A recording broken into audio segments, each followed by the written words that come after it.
Okay, we'll go ahead and call. I'm here, sorry. And it's currently Okay. 8:12 on June 23rd. We'll go ahead and call the meeting to order at 8:12 a.m. First item on the agenda is public comment. This agenda item provides an opportunity for citizens to address the board of directors on any agenda items or other matters related to the NTMC. Each speaker will be given a total of 3 minutes to address any item. Anyone wishing to speak will be courteous and cordial. Any person who wishes to address the board of directors regarding any item may do so by utilizing the raise hand function of the Zoom meeting at this time. Citizens are not able to connect to the Zoom meeting must email his or her public comment to kmorris-perkins@ntmc.com no later than 12 p.m. on Tuesday, June 22nd, 2021 to ensure the comment will be read. The board of directors is not permitted to take action on any subject raised by a speaker during citizen comments. However, the board of directors may have the item placed on a future agenda for action, refer the item to the NTMC officers for further study or action, briefly state existing NTMC policy, or provide a brief statement of factual information in response to the inquiry.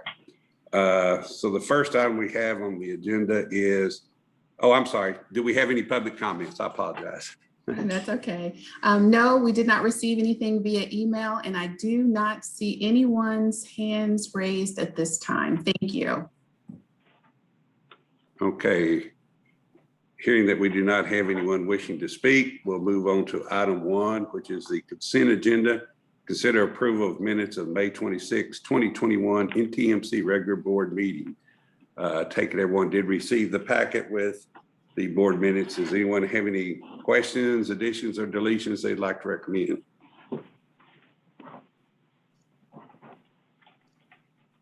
Hearing none, I would entertain a motion to approve. So moved. Second.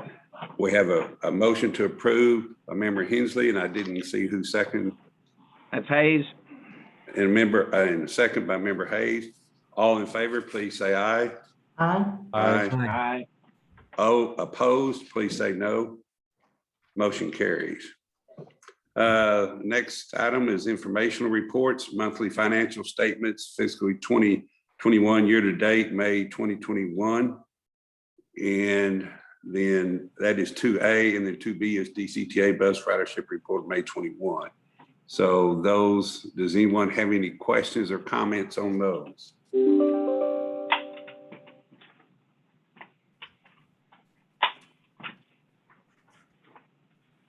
Everybody okay with those then? Okay.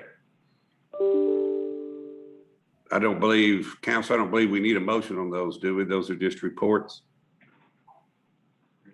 Correct. They're just monthly financial reports, informational only. Okay.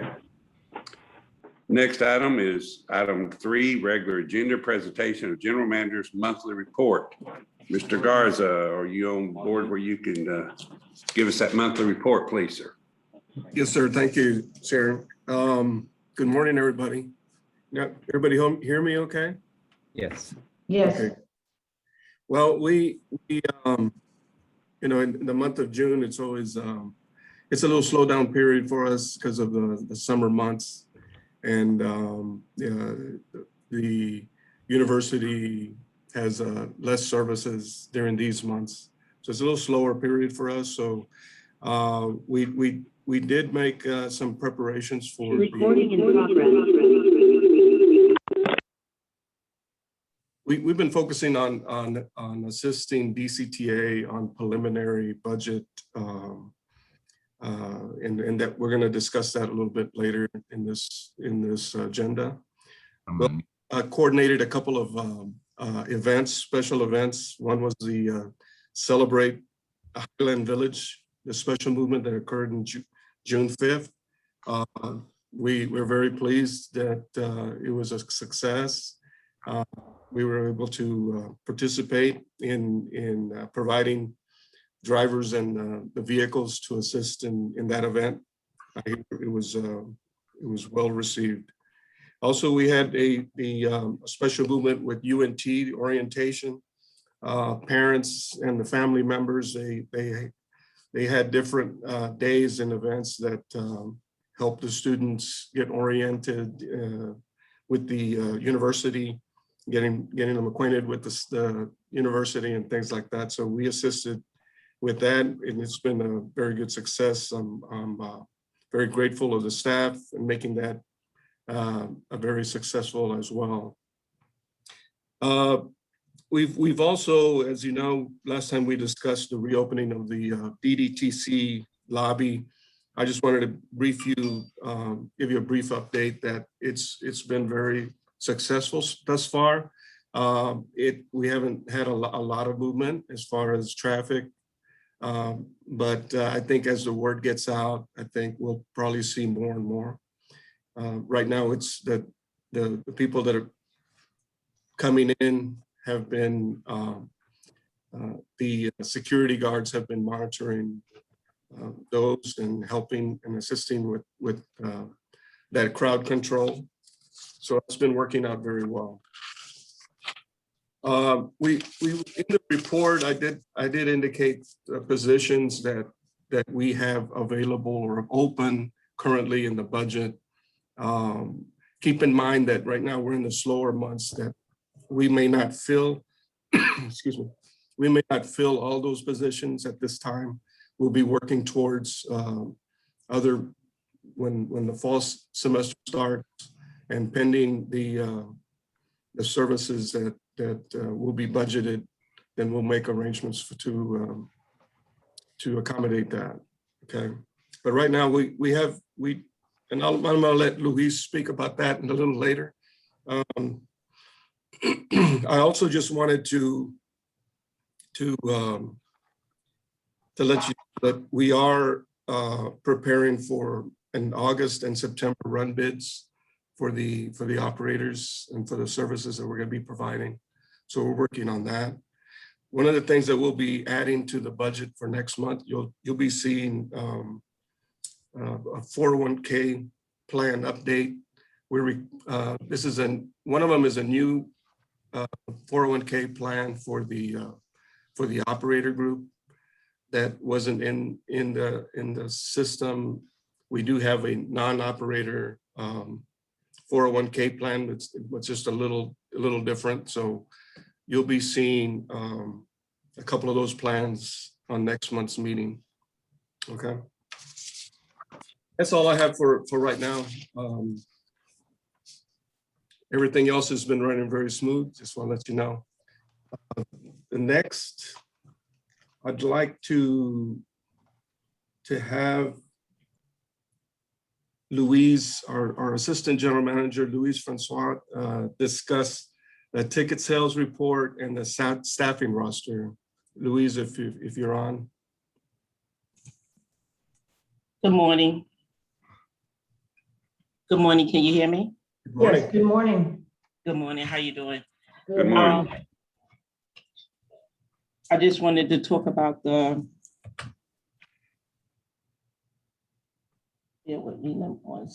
staffing roster that we have right now. Wanted to say that we have vacancies.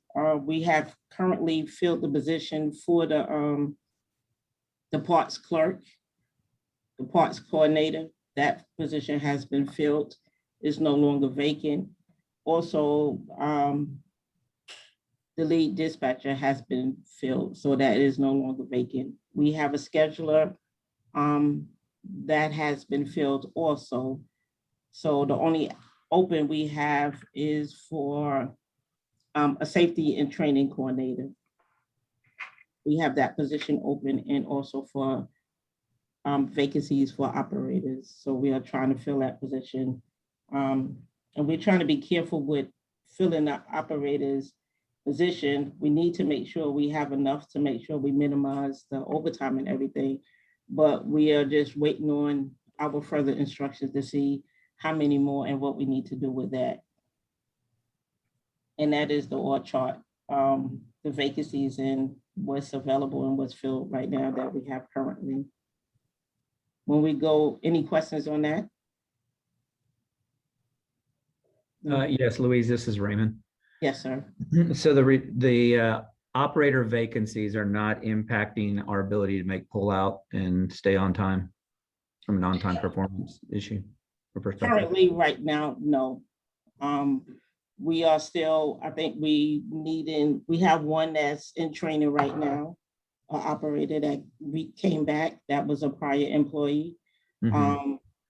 And we just got one out of class not too long ago. So we need probably maybe 2 to 3 more. And that will help us a lot or minimize the overtime.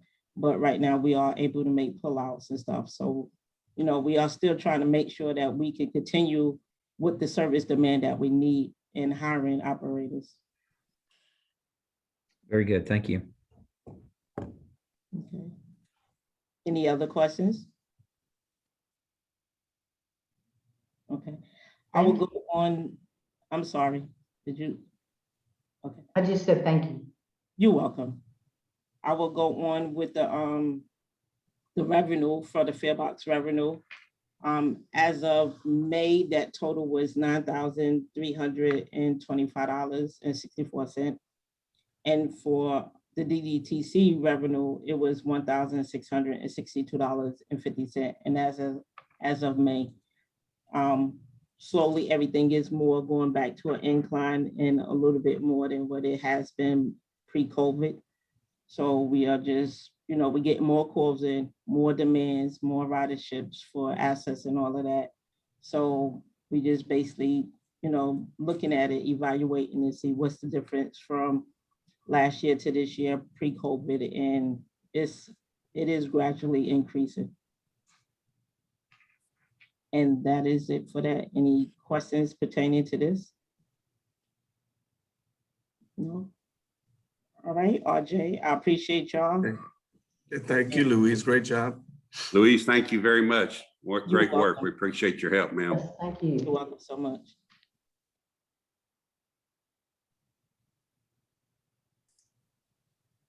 RJ, did you have anything else, sir? No, sir. If unless anybody has any questions, that's all we have.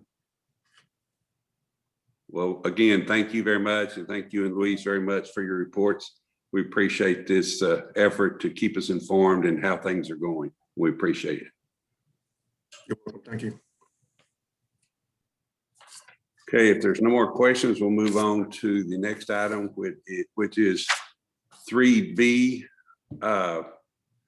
We'll kind of discuss 3B and 3D at the same time. Last year, when we went through the budget, we did not go through each slide individually and everything. Everyone was given this information. If you have any particular questions on what was presented to us now, feel free to ask it. However, I think staff will agree that there is a great possibility of some changes being made to the budget because DCTA has not, and this refers back to item D, that DCA has not determined yet the level of service that they are going to ask NTMC to provide. And when I'm saying that service, a bus service. I know there's a lot of discussion about, after listening to their meeting and talking with them, there's a lot of discussion as to whether or not we're going to look at using some VIA service or continue the bus service, especially on routes 3 and 7, and even possibly increasing bus service on routes 3 and 7 if we continue it instead of the VIA.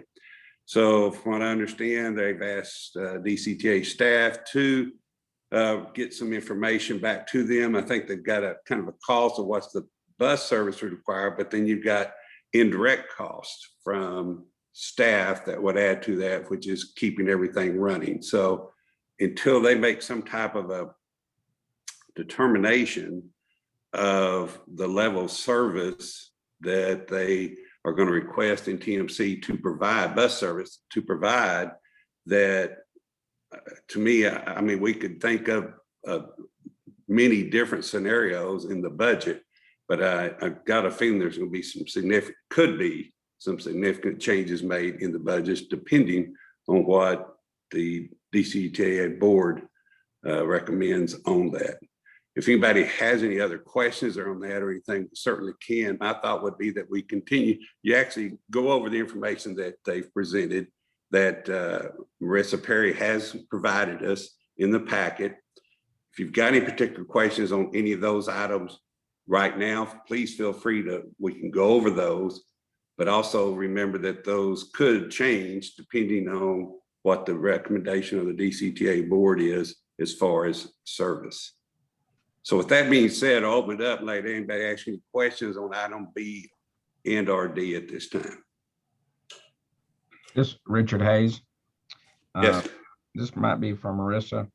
On page 26, where it has the change in that position of the fiscal year 2022 budget, proposed budget. When we see salary, wages, and benefits, these proposal is to decrease that line item by 2.6 million. Is that strictly the result of anticipated reduction in demand? Yes, sir. That's related to the reduction in service hours. So compared to FY21, the service hours that are included in this NTMC budget as it stands today are roughly 52% less than the FY21 budgeted service hours. And so, yes, there's a decrease in the budget. It's not a one-to-one correlation. Service hours have decreased by, like I said, 52%. Our budget overall has decreased 33% in this proposal. There's still some additional maintenance department staff, supervisors and dispatchers, as well as some additional extra board operators. So it's not necessarily a one-to-one correlation, but that's the primary driver of those decreases. And then on page 36, the hours of service comparison said the 21 budgeted hours are 67,007, and for the proposed budget would be 6,400. Is that mainly because of the anticipated contract with Fort Worth? No, those are that top row is the fixed route bus service. So that's just Connect service. All of those other lines are the additional services that NTMC provides for DCTA. So the total service hours included in the FY21 budget for service hours that NTMC would provide is in that bottom white line, the 132,981. And then that number in FY22 goes down to 63,401. So that's that decrease of 52%. The reduction specifically in fixed route is related to DCTA's proposed service change to utilize more of a VIA service in lieu of the Connect fixed route service provided by NTMC. Thank you. Yes, sir.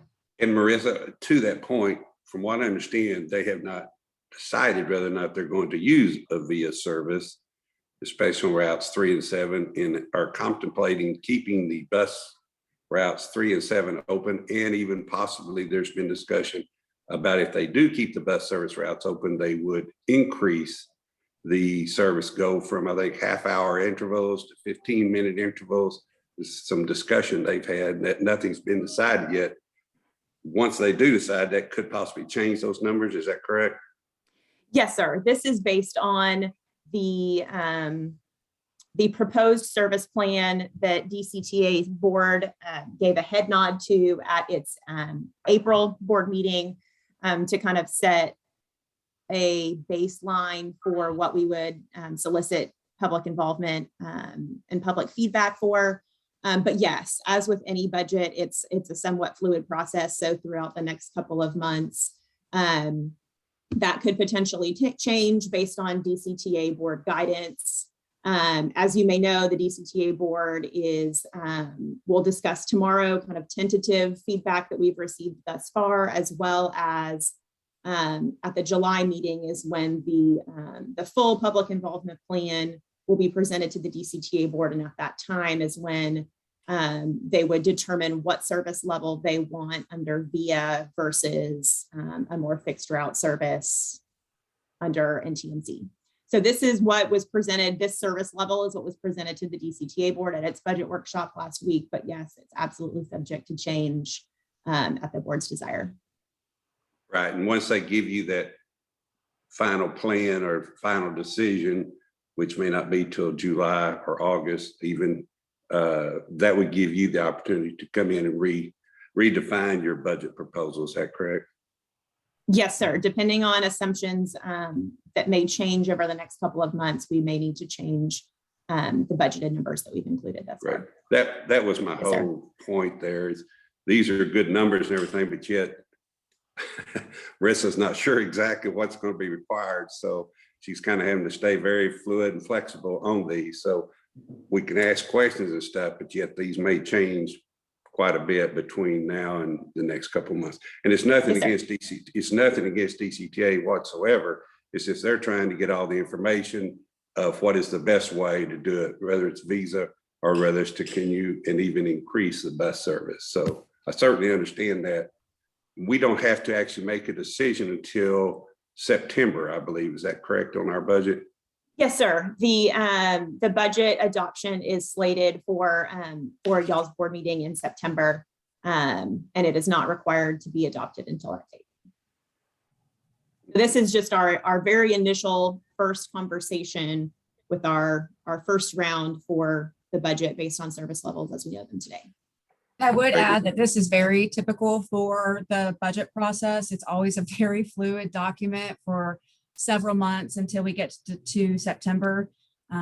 Preparing a draft budget or proposed budget for board review is critical early on to get direction on things that might be impacted based on board decision. So again, like you said earlier, Chair Ukert, this is a very fluid process. So this is how it is every year. There's always those outliers that decisions still have to be made, and it helps us at least start working towards. So this gives us a foundation so that way we can make adjustments to those things that need to be adjusted while the other things remain constant. Does anybody else have any questions on the items that have been presented by Marissa so far on the budget?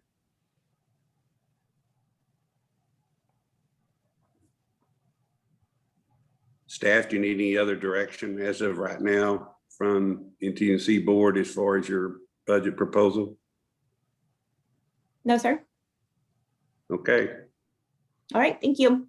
Thank you very much. And I appreciate your work. And I'm sorry it's having to be so complicated for you right now, but I know you'll end up doing a great job whenever you finally do get some final direction. I mean, we appreciate it. No worries. Thank you. So with that, we will move on to item C, which is discuss and consider amendments to the North Texas Mobility Corporation bylaws. Councilor Gorfita, you did go in and make some red line changes to the bylaws. If you want to start with those, and then we can go with questions, please, sir. Correct. And we might want to go ahead and just start with an inconsistency that Board Member Hayes pointed out that was created, that I created. And that is, so we just need to make a decision on who do we want to be responsible for the hiring and firing of NTMC employees. In the original bylaws, it was the president. And I know in working through that process, the president has not been involved. I know HR has been involved. So do we want the general manager to assume the responsibilities for the hiring and firing of all employees of NTMC? Or do we want to keep it the president, I guess is the first question. And one thing to keep in mind in the discussion is we do have the general manager is not an employee of the board, they're an independent contractor. So we just need to keep that kind of in mind when we make that decision on who wants to have the authority to terminate the employees and hire the employees of the corporation. So I'll turn it over to board members for direction as it relates to that issue. Mr. Richard Hayes. My general thinking is if you have a manager, whether they're an employee or contract, they're going to have to be responsible for hiring and firing. I think otherwise you have a disconnect between the manager and the officer.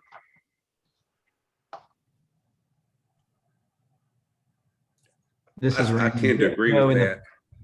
Go ahead. I'm sorry, Raymond. I'm sorry, Chair Euchre. In the past, even when we had it contracted out through First Transit, we had a separate management agreement with First Transit for the general manager, assistant general manager. They also had a subcorp, if you will, where all the employees were employed. I don't see that being a significant challenge unless, or concern from my perspective, unless legally you see an issue with a contractor having the responsibility for hiring and firing, which I don't believe exists. And I do believe that the general manager should have more authority to make those decisions around employment. With the caveat that we're following all federal and DCTA requirements for employment, and that we're doing a good job of keeping records in place, which my expectation is that we are. The board can hold, if there's an issue with the general manager, and again, this is just example, so it's not, there's no issues as there are currently no issues. But if the general manager is not following, the proper process, whether it be, in the personnel manual, creating problems or creating liability, then the board can address that directly with the general manager through the general manager's contract. Okay, so you don't see an issue with it if we decide that's how it should be done? Yes, correct. Okay. So my question on that would be that we could allow the general manager to be responsible for the hiring and termination of employees. However, the general manager would still utilize the DCTA staff as far as HR and the other departments to make sure that we're following all protocol that needs to be followed. Yeah, and that is how it's handled now, is they do use DCTA staff as well as myself when necessary to run through the process before any terminations occur. Okay. And I will remind the NTMC board, NTMC does have its own HR department. There are two individuals that supervise HR, payroll, and benefits for NTMC. And so what DCTA staff has suggested is that those individuals work directly with legal versus going through DCTA's HR employees. Okay, does any other member have any questions or comments on that?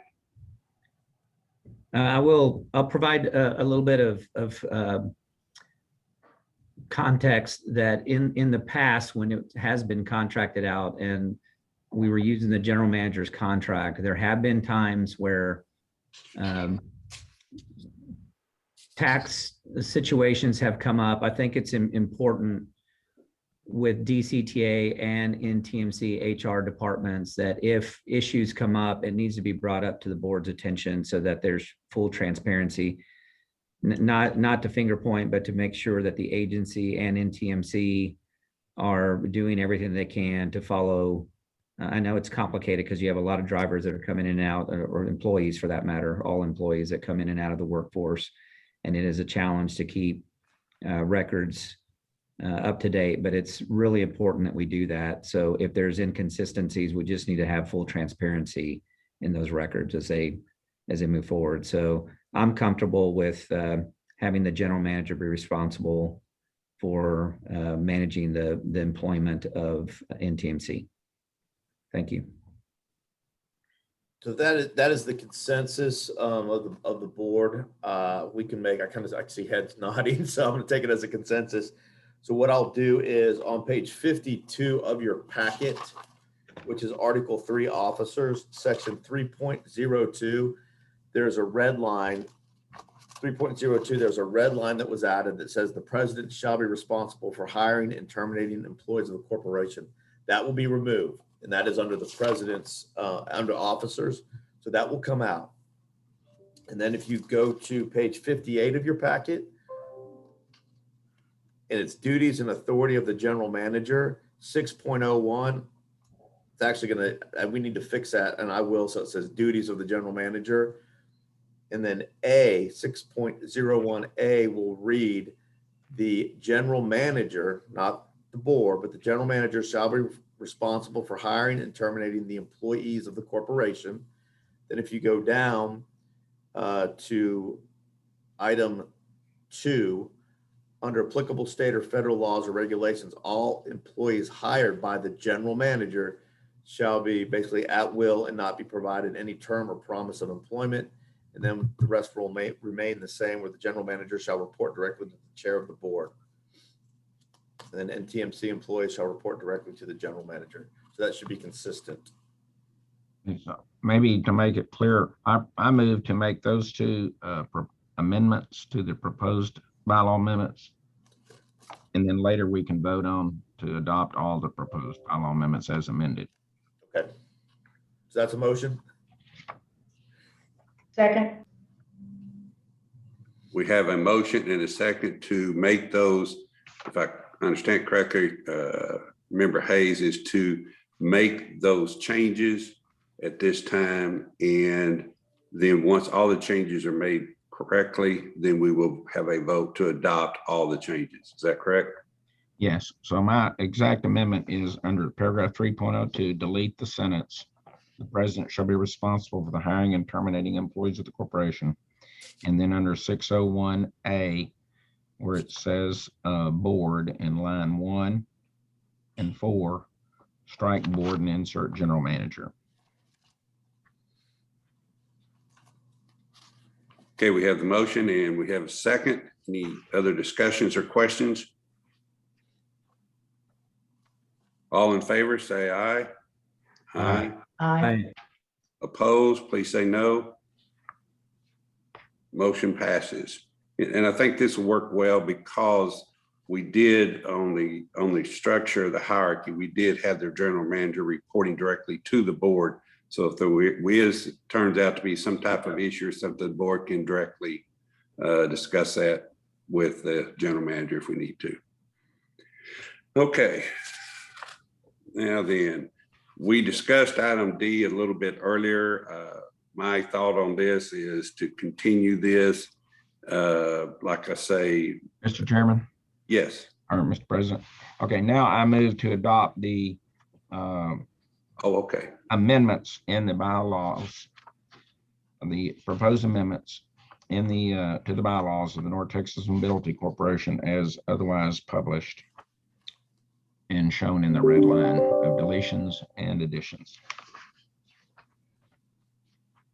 Thank you, Chairman. Thank you, Member Hayes. Do I have a second? Second. Have a second by Member Combs. Any further discussion? All in favor, please say aye. Aye. Aye. Opposed, please say no. Motion passes. Thank you, Member Hayes. Appreciate that, sir. And with the modifications that were made in these bylaws, Rose, if you could please pull up the organizational structure. I'd like to put that on the screen and talk about what changes we will make based on the bylaw changes that were just discussed. There we go. Oh, that's weird. All the NTMC officers have disappeared off that slide. Okay, you can take that down. So what we will do on that chart is we will remove the vice president position as the amendments in the bylaws showed. And we will send that out in the next packet. Thank you, Christina. And let me get some clarification from the chair. Now that we've approved the amendments, this board does not need to see these back again, correct? And we can move forward with bringing them to the DCTA board? Yes. Yes, sir. Okay, thank you. Thank you, sir. Okay, now we will move to item D. We did discuss this earlier. I don't know if there's any need to do any further discussion. If someone wants to ask any questions whatsoever. However, I think DCTA board is in process of trying to make some determinations of what service they're going to offer and how much service they're going to be offering for this next year. And they've got a hard job in making that determination with the way things are going right now. But I think until they make that determination, we probably should just kind of continue this until we get some final direction from them. Does anybody have any questions or comments on that? Okay, hearing none, well, we will go ahead and just continue item D until the next meeting. And at that time, we'll see if we have any further direction. Now we're to item E, which is our NTMC staff spotlight. It is Gilbert Esposito, and I hope I pronounced that right. RJ, would you please give us an update on that, sir? Yes, sir. Thank you, Chair Euchert. Yeah, you pronounced that exactly right. So Gilbert Esposito. You know, we're extremely proud of Gilberto or Gilbert. He's been with us since August 2003. He's almost a 20-year mark. So he has a very positive attitude. He's you know, I'm saying just, I mean, he has the heart of gold. You know, he's the type of person that will assist you and help you if you need and ask, and he's there for the team. And we're very proud of him. I was happy that he made the selection, and you know, felicidades a Gilberto y su esposa, y gracias por su servicio. If he's listening in, just wanted to thank him. I know he's probably working, but hopefully listening to this recorded segment. But anyway, again, thank you. We really appreciate his services that he's done for NTMC and in behalf of DCTA. Also, if Louise has any comments, if she's on, Louise, I don't know, she might be busy. Well, thank you, Mr. Garza. We certainly do appreciate Mr. Esposito's work and his attitude that he has, and noticing his record there, it's just outstanding. Yeah. It's just unbelievable because I know sometimes bus drivers aren't always treated very politely by the public. And so for him to have that type of a record and attitude is remarkable. And I hope you will pass that on, that from myself and the board, how much we greatly appreciate his efforts, because it does give our other team members something to strive for and to live up to. Thank you. We will. And also just, I left out, we'll have a designated parking spot for him for a month. And, oh, great. Yeah. That is great. Congratulations. That's nice. Get a parking spot. That's always a nice perk. Yeah, I'd just like to take this time, RJ, if you could extend my thanks as well as a board member, that I can't say enough about how hard the job is that our drivers have. And if you ever question it, just drive down some of the streets that our routes go through and see how cars are parked on both sides of the street. And it's hard enough getting a regular vehicle through and keep it on time, much less a big bus. And you can imagine the pressure that they feel just trying to be super careful to not experience accidents that will delay and potentially impact our customers. And then, as Chair Euchert mentioned, just some of the stress that goes along with the job and the number of hours that you have sit in that seat. It is very impressive to have that kind of record given the job that they have. So please extend our thanks and my personal thanks. Thank you. We certainly will. Thank you very much. Any other comments? Thank you, Mr. Garza, and thank you, Louise. We appreciate your help, ma'am. Okay, then we will move to item 4A, which is convening executive session. The board reserves the right to go into closed executive session any time during the meeting pursuant to the Texas Government Code 551.07, parentheses 2, 7.071, parentheses 2, to seek confidential legal advice from the corporation's attorney regarding any agenda item listed hereon. I don't believe we have anything to go into executive session on. Is that correct, Counselor? That is correct. I do not have anything. Okay, then that brings us down to item 6 is future board meetings and agenda times. I want to thank Christina for reaching out to everyone and checking on the times and everything. And I believe Christina was able to get a consensus from everyone about the times and dates. At some point, we may be required to go back to in-person.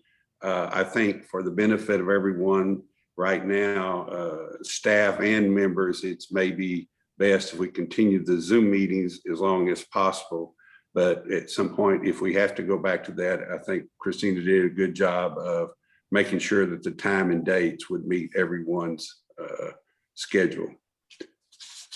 Yeah, and just to reiterate, we will stick with 8 a.m. Oh gosh, I don't want to get it wrong. 4th or 3rd? 4th, okay. The 4th Wednesday of every month, except for in September. We have to move that date so that it occurs after the DCTA board meeting for the approval process of the budget. So we will send out, if we haven't already, we will send out the updated budget calendar. Currently, we have November and December left as blank. So for planning purposes for all the board members and for NTMC staff and the officers, I would like to propose that we go ahead and set those dates. What I've seen other boards do in this region is they will merge November and December together because of the holidays. So what I would recommend and would like some guidance from the board is to hold a November, December meeting, but hold it on Wednesday, December 8th. So it kind of falls just a couple weeks after what the November meeting would have been and a couple weeks prior to the December meeting, which will allow RJ and his team to get things on the agenda if they need to for approval. That sounds, for me, that sounds great. And I also want to thank the board for the change, the staff and well, the staff who have to be ready to go by 8. I really appreciate that. It's this is helping me because I have meetings that start at 9:30, and I know I'm probably the culprit here, but much appreciate to the board, but really appreciation goes to staff as well for adjusting this and kind of coming right out of the gate for a meeting. So thank you very much. That change is fine by me. And I don't know if you need a formal motion, but if you do, then I'll move to combine the November and December meetings to be held on Wednesday, December the 8th. Second. Joe, this item was not noted as an action item, Okay. so I think we just need kind of a head nod from each board member.